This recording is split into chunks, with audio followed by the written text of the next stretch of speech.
before the parade passes by.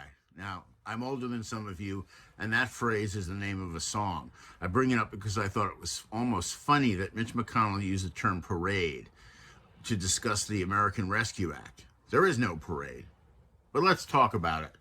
As I've mentioned, I hate the two-party system, which is supposed to be the subject of this channel and generally is.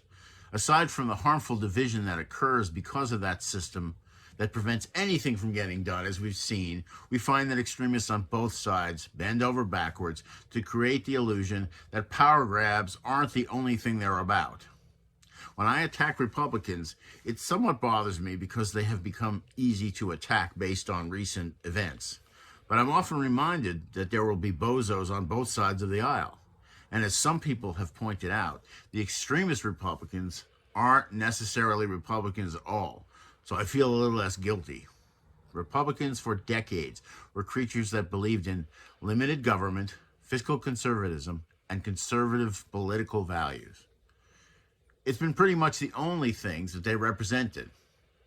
But what we're seeing now among the extremists is a high school team who has to win the big game against the other side, which is important for about 6 months. It used to be about policy for the economy, infrastructure, national security. This is why we have politicians in the first place, to do things for us. Now they're simply an opposition party. We see this played out by the conflict between traditional conservatives and the new breed. It's obvious there are Republicans who are disgusted by the new breed. There are respectable senators like Liz Cheney who love their country and aren't trying to sell it out. It brings great sadness for me to know that they are in the minority right now. We don't need the other side, the extremists. Today, as the American Rescue Bill was signed, Mitch McConnell, otherwise known as the Grim Reaper because of his habit of blocking bills in the Senate, said this about the bill. He accused Biden of wanting to sprint in front of the parade and claim credit. This is about the economy. McConnell also said, this wasn't a bill to finish off the pandemic. It was a multi-trillion-dollar Trojan horse full of bad old liberal ideas. President Biden's own staff keep calling this legislation the most progressive bill in American history. Hardly common sense bipartisanship, as the president promised.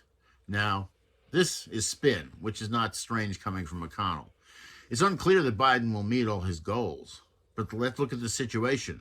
McConnell, in the last few months, before this bill was signed, has done his best to obstruct everything.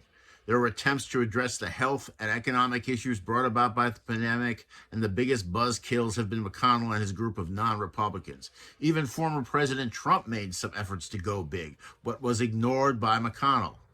What the parade is hard to figure. Right now, we're down 10 million jobs. Millions of women have been forced to leave the job market to take care of their children. People are standing on food lines, something we haven't seen since the Great Depression. And as we watch businesses fail due to shutdowns, we can see further eroding of our economy. On and on and on. And most important and most energetically ignored is the fact that without money for the states to aggressively distribute the vaccine, we will not outpace the virus and the more deadly variants. If this is a bad old liberal idea, then murder is a quaint sport like croquet. These are not things that can be ignored. And the reason there is no bipartisanship is because McConnell and his ilk refuse to admit that.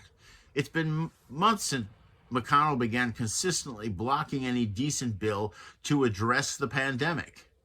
He doesn't care about the disasters that have been brought about by the pandemic itself.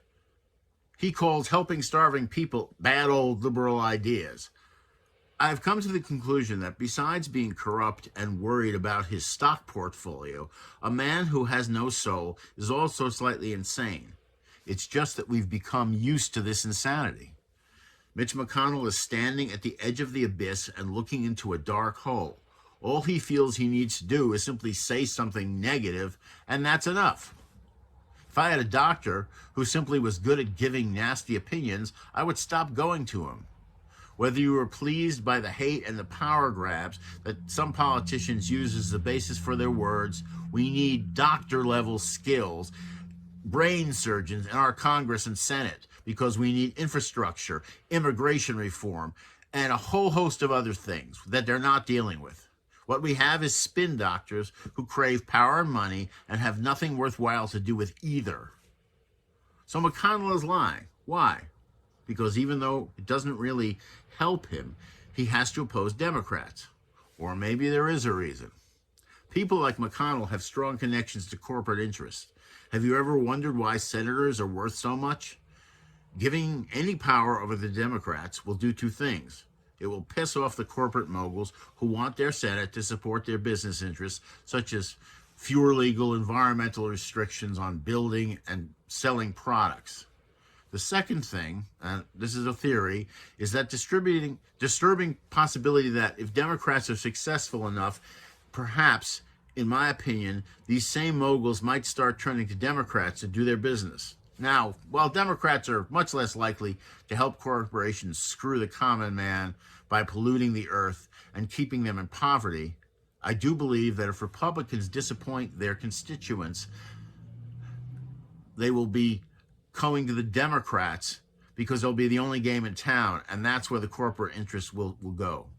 It used to be that we had a representative government, and even Republicans were afraid that their constituents might vote them out of office. But a large chunk of Republican voters believe in this bill.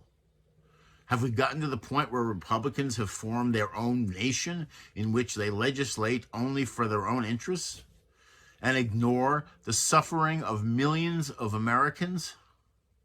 How long can that last? And how long can it be before the loss of a representative democracy won't stick in the craw of every American?